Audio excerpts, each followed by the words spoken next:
మా ఇంట్లో ఉన్నారండి రక్షించబడవలసిన వాళ్ళు, నా స్నేహితుల్లో ఉన్నారు రక్షించబడవలసిన వాళ్ళు, నా బంధువుల్లో ఉన్నారు రక్షించబడవలసిన వారు అన్నవారు చూపిస్తారా?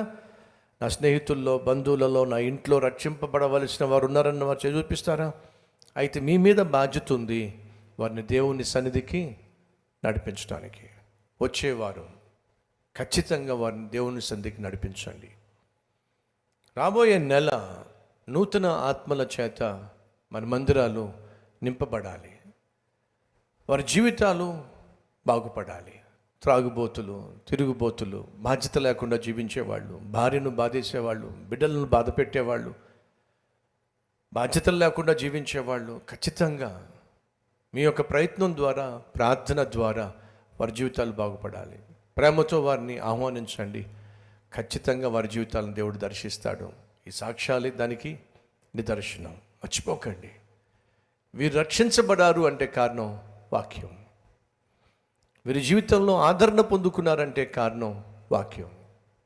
కుటుంబాలు కట్టబడినవి అంటే కారణం వాక్యం. ఆ కుమారునికి మాటలు రావటం లేదని చెప్పి ఎంత బాధపడ్డారో, అటువంటి సమయంలో ఎవరో చెప్పారట వాళ్ళ అత్తయ్య గారికి, అమ్మ మీ బాబుని మందిరానికి తీసుకెళ్ళండి, కల్వరి టెంపుల్కి తీసుకెళ్ళండి. కల్వరి టెంపుల్కి తీసుకొచ్చారు. భార్యాభర్త బాధ్యత కలిగి వాక్యం విన్నారు. విన్న వాక్యం వారికి విశ్వాసాన్ని ఇచ్చింది. వారు ఉపవాసం ఉండి ప్రార్థన చేయడానికి తీర్మానం తీసుకున్నారు. సహోదరులు, మీ జీవితంలో ఏదైనా సమస్య తీరడం లేదా? ప్రార్థించినా తీరటం లేదా? అయితే ఉపవాస ప్రార్థన చేయండి. ఖచ్చితమైన కారణాన్ని పెట్టుకొని వారంలో ఒక పూట ఆ కారణాన్ని బట్టి ఉపవాసం ఉండి ప్రార్థన చేయండి. ఖచ్చితంగా దేవుడు ఆ ప్రార్థనకు జవాబు ఇస్తాడు. మాటలు రానటువంటి ఆ బిడ్డకు దేవుడు మాటలను అనుగ్రహించాడు. ఎంతో కాలంగా దుఃఖంతో ఉన్నటువంటి ఆ కుటుంబాన్ని దేవుడు సంతోషంతో నింపాడు. నీ జీవితాన్ని కూడా సంతోషంతో నింపడానికి నా ప్రభువు చాలినవాడు. కానీ చేయాల్సింది ఏమిటంటే ప్రార్థన. ఆ ప్రార్థనకు శక్తి సరిపోనప్పుడు చేయాల్సింది ఏమిటంటే ఉపవాస ప్రార్థన. 9వ అధ్యాయము మార్కు సువార్త 9వ అధ్యాయము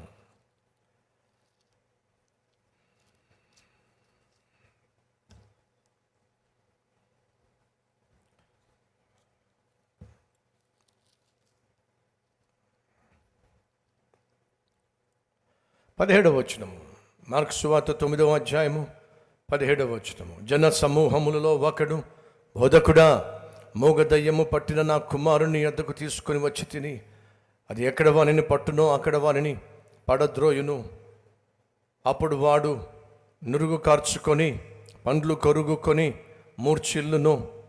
దానిని వెళ్ళగొట్టుడని నీ శిష్యులను అడిగి తిని కానీ అది వారి చేత కాలేదయ్యా. నీ శిష్యులకు చేత కాలేదు. ఆ రోజు శిష్యులకు ఒకటి చేత కాలేదు, వారి వల్ల కాలేదు. ఏమిటి అంటే మూగదయ్యము పట్టినటువంటి ఆ కుర్రవాడికి పట్టిన మూగదయ్యాన్ని వెళ్ళగొట్టడం చేత కాలేదు. ఈరోజు ఏదైనా మన జీవితంలో ఉందా?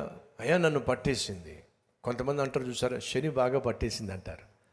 శని పట్టేసింది, శని వెంటాడుతూ ఉంది. ఈరోజు మనలో కొంతమందిని ఏదో ఒక దుష్ట శక్తి పట్టేసింది, కామ పిశాచి పట్టేసింది, దరిద్రం వెంటాడుతూ ఉంది, ఆర్థిక సమస్యలు వెంటాడుతూ ఉన్నాయి, అశాంతి వెంటాడుతూ ఉంది, పిరికితనం వెంటాడుతుంది, భయం వెంటాడుతుంది. ఇలా రకరకాల దుష్ట శక్తులు మనల్ని వెంటాడుతూ ఉంటాయి, బంధించే ప్రయత్నం చేస్తాయి. మనకు ఆశ ఉంది ఏమిటంటే వాటిలోంచి విడుదల పొందుకోవాలి, వాటిని మన నుంచి వెళ్ళగొట్టాలి అని ఆశ ఉంది. కానీ వీలు పట్టల్లా. వదిలేసేయాలి ఆశ ఉంది, వీలు పట్టల్లా. ఆ రోజు శిష్యులు కూడా ఆ మూగదయ్యాన్ని వెళ్ళగొట్టే ప్రయత్నం చేశారు, వల్ల పడలా. ఈరోజు మన జీవితంలో ఏదైనా ఉందా? ఎందుకు నా వల్ల కావటం లేదు? ఈ మాట వింటున్నారా? నా వల్ల, చెప్పండి ఒకసారి గట్టిగా, నా వల్ల కావటం లేదు. కొంచెం చెప్పండిరా, నా వల్ల కావడం లేదు అని చెప్పండి. ఏమిటి నీ వల్ల కావటం లేదు? అది నీకు తెలుసు. ఏది నీ వల్ల కావడం లేదో నీకు బాగా తెలుసు. అది వల్ల కావాలంటే ప్రభు సలహా ఇస్తున్నాడు. చూద్దాం రండి, 9వ అధ్యాయం. యేసు అంటున్నాడు, 28వ వచనం నుంచి చదువుదాం. ఆయన ఇంటిలోనికి వెళ్ళిన తర్వాత ఆయన శిష్యులు, మేమెందుకు ఆ దయ్యమును వెళ్ళగొట్టలేకపోతే మన ఏకాంతముగా ఆయనను, ఎందుకు ప్రభువా మా వల్ల కాలేదు, ఎందుకు ప్రభువా మా వల్ల కావడం లేదు అని అడిగినప్పుడు యేసయ్య సమాధానం, అందుకు ఆయన ప్రార్థన వలననే కానీ. అక్కడ ప్రార్థన వలననే అనే చోట ఒక 2 అంకె ఉంది చూసారా? 2 అనే అంకె ఉందా? కింద దాని అర్థం ఉంది చూడండి. ఏమిటది? ఉపవాసము వలననే. ఏదైతే నీ వల్ల కావడం లేదో, ఈ అలవాటు నుండి బయటపడడం నా వల్ల కావటం లేదు, ఈ వ్యాధి నుండి బయటపడడం నా వల్ల కావటం లేదు, ఈ కుటుంబంలో రోజు రోజుకు వస్తున్నటువంటి గొడవల నుండి బయటపడడం నా వల్ల కావటం లేదు, ఏదైతే నీ జీవితంలో వల్ల కావడం లేదో దానికి మార్గం ఉంది. ఏమిటంటే ఉపవాస ప్రార్థన. యేసు అంటున్నాడు, ఈ విధమైనవి కేవలము ఉపవాస ప్రార్థన వలనే సాధ్యము. కాబట్టి ప్రతి ఫ్రైడే మన కల్వరి టెంపుల్లో ఉపవాస ప్రార్థన జరుగుతుంది. రండి.